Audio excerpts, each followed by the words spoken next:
తెలంగాణ ప్రజానీకానికి,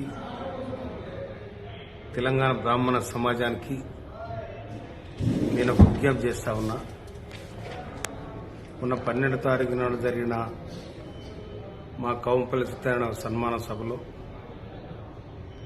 అది మీకు నేను వాడిన పదం ఏమన్నా బాధ కనిపిస్తే నేను వాపసు తీసుకుంటున్నా. కనుక మీ పట్ల కానీ, మీ వ్యవస్థ పట్ల కానీ, మీ సంస్కృతి పట్ల కానీ నాకు అమితమైన గౌరవం ఉన్నది. ఆ గౌరవాన్ని నేను ఈనానే కాదు ఏనాటి నుంచో నేను సమాజంలో ఉన్నాను కాబట్టి గౌరవిస్తా. నేను ఇప్పటికి గౌరవిస్తా, ఎప్పుడు గౌరవిస్తా. ఎందుకంటే నన్ను ఈ వర్గాల్లో ఉన్న బ్రాహ్మణులు కూడా, ఈ నియోజకవర్గంలో ఉన్న బ్రాహ్మణులు కూడా నన్ను చాలా గౌరవిస్తారు. నేను వాళ్ళని గౌరవిస్తా. నా ఇంట వాళ్ళు, నాకు వాళ్ళ దీవెన ఉంది. కానీ సమాజానికి, బ్రాహ్మణ సమాజానికి ఒకవేళ మీరేమైనా బాధపడితే నేను చాలా విచారణ వ్యక్తం చేస్తున్నా, వాపసు తీసుకుంటున్నా నేను. కనుక మీ అందరూ కూడా విజ్ఞప్తి చేస్తున్నా నేను.